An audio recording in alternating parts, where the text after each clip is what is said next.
Pred samimi kvalifikacijami za veliko nagrado Mehike, kot običajno, poglejmo tiste tehnične zanimivosti, ki so jih ekipe pripravili za to dirko. Seveda, moramo razumeti, da imamo še 4 dirke do konca in da smo daleč od sedežev večine ekip, zatorej kakih velikih revolucionarnih zadev ne bomo videli. Sezona se bliža s koncu in tudi bolidi so opravili svojim razvojem. Tu imamo tisti paket, približno, ki smo ga videli v Monaku.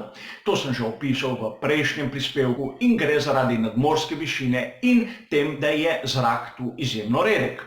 A ta, bom rekel, redkost zraka se vidi tudi na drugih zadevah, katerih se bom danes malce več dotaknil. No, poglejmo te prednje profile pri raznih ekipah, kako izgledajo, predstavljamo se tiste iz prejšnjih dirk in videli bomo, da je kar nekaj razlike. In zavedati se moramo, da tudi kot na tej progi ni tako očiten, kot smo ga videli na drugih progah, temveč gre več ali manj za dolžino profila samega. A pojdimo naprej. Ta redek zrak ima tudi drugi učinek na bolide Formule 1, namreč vpliva na samo hlajenje bolida. Kot sem že povedal, zrak je redkejši, v kubičnem metru zraka je manj molekul, zato je tudi težje oddati toploto iz bolida na zrak. Pojavile so se zopet reže in škrge na teh pokrovih pogonskih sklopov, tako da se olajša prehod tega zraka, da pride tisti malo hladnejši prej noter in tako lažje odda tisto temperaturo, katero se morajo znebiti.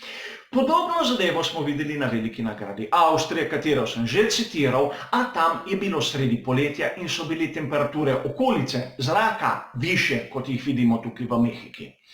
No, tu moramo biti pozorni še na en faktor, katerega ne smemo in ne smemo prezreti. Namreč pojavil se je ponovno graining, stvar, ki je bila pričakovana.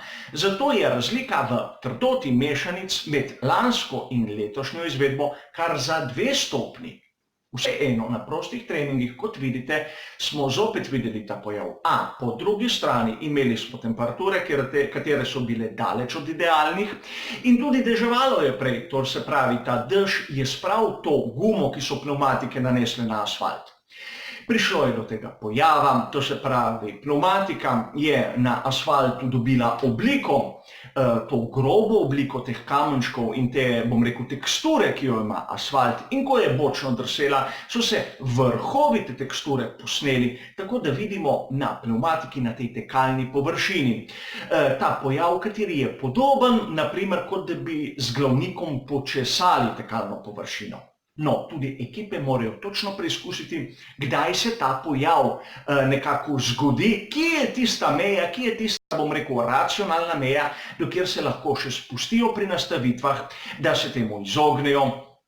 Upam, da na sami dirki se nobenemu ne bo to prijavilo. A vseeno obljubim, da med zimskim premorom bom naredil serijo prispevkov, v katerim se bo točno razložilo, zakaj gre pri vsakem pojavu pri pnevmatikah, da se bo malce bolj vedlo, malce bolj podrobno, kako do teh stvari pride. A pojdimo sedaj na razmerje moči, ki smo ga videli v prostem treningu. Tisti prvi prosti trening, kot ponavadi, ne smemo imati za nek resen pokazatelj forme. Videli smo, seveda, da je bil Mercedes rahlo v prednosti, a pri Ferrariju so rabili tisto medium mešanico, medtem ko pri ostali konkurenci tisto soft. Pri drugem prostem treningu smo videli rahlo obratno situacijo. Ferrari v prednosti, Red Bull niti ne toliko odzadaj, čeprav Albon je imel težave in Mercedes, recimo temu, pol koraka za tistimi najboljšimi favoriti. Seveda, ne smemo izključiti pravzaprav nobenega. Gre za proste treninge, marsikaj se lahko še skrije, pogonski sklopi niso tisti, ki se rabijo za dirko. A vseeno, to velja za vse.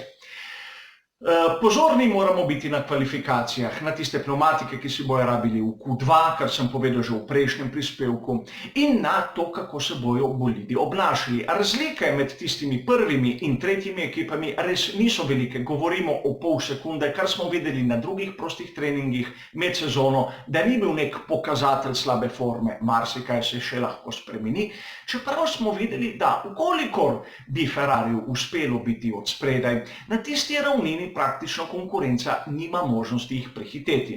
V tistem ovinkastem delu se pa tako ali drugače ne da in bi držali tiste najboljše za seboj.